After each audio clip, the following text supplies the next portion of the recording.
Jordan Love. Like, he had a really, really good game last week, Mike.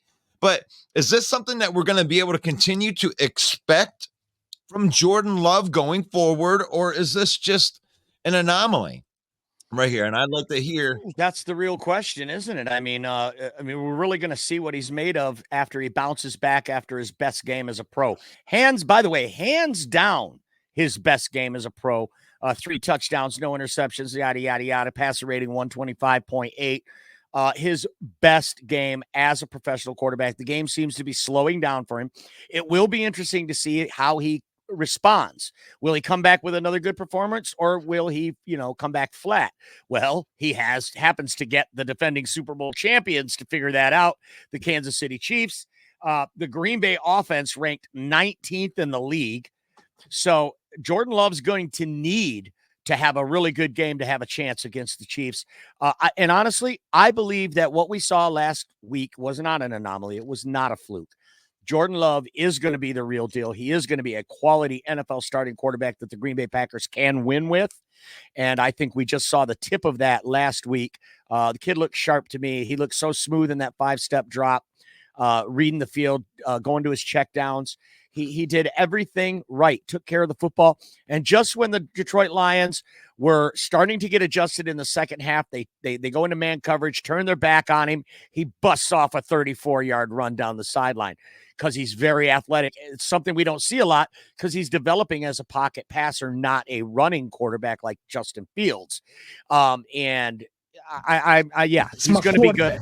I'm sure of it. I've said it all along. I see a lot in this kid. Hoping that I'm wrong, but I don't think I am. Well, I'm not willing to go as far as you're willing to go so far because he has had a couple good games and he went off on the Chicago Bears in week 1. And then he had another really, really good game. But the two things that those had in common were he got out to a lead and wasn't pressured into having to win the game football wise. And he's had a bunch of games where he's had opportunities in clutch moments where he hasn't been so good. He was never tested in this game. They came out and they jumped us and they got out to a lead and they protected it. But Jordan Love didn't have to come in the clutch and do anything crazy in that game because they had such a lead.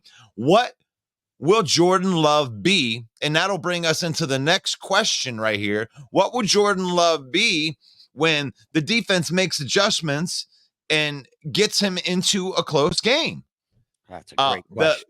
Now, the Chiefs, this is documented the last couple of weeks. They don't have the greatest defense in the world, but what happens is in the second half, the Chiefs shut you down, and then they were able to come back and win some of these close games. Now, it is just the Raiders and this and that, but the Chiefs are in the same position that the Lions are in. They're what? So we're both 8-3 here, and you got to go and you got to play this team. This is a quality team that you're going up against.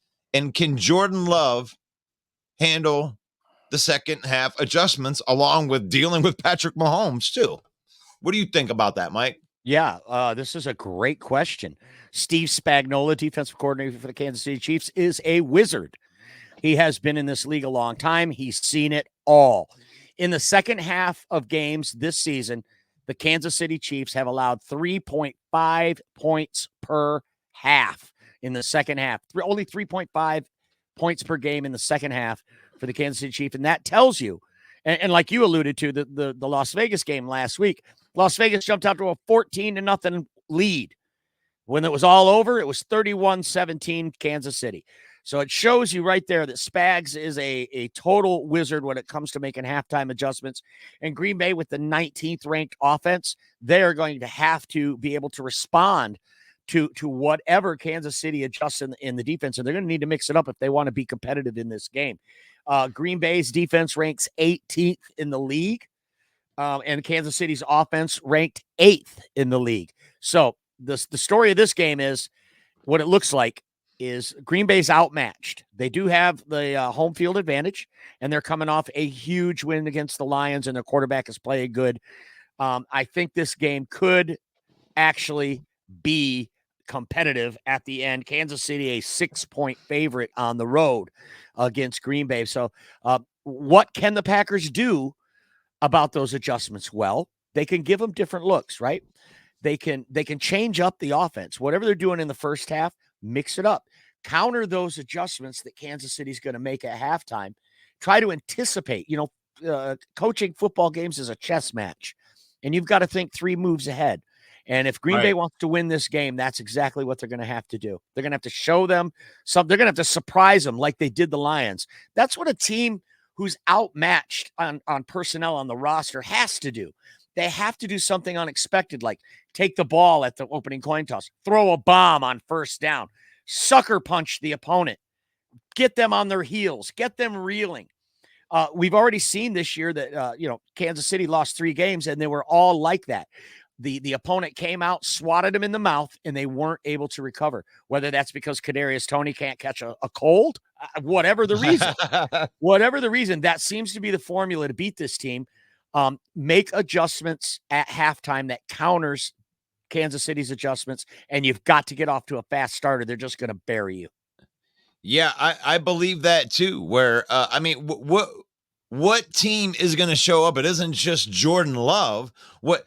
Malik Heath was the best graded player on either side of the ball in that game, and who, can he continue that type of play? Because in those plays where he caught those balls, he was highly contested. Can he keep up that high level of play with Jordan Love? Because that's gonna, they didn't drop those balls, right?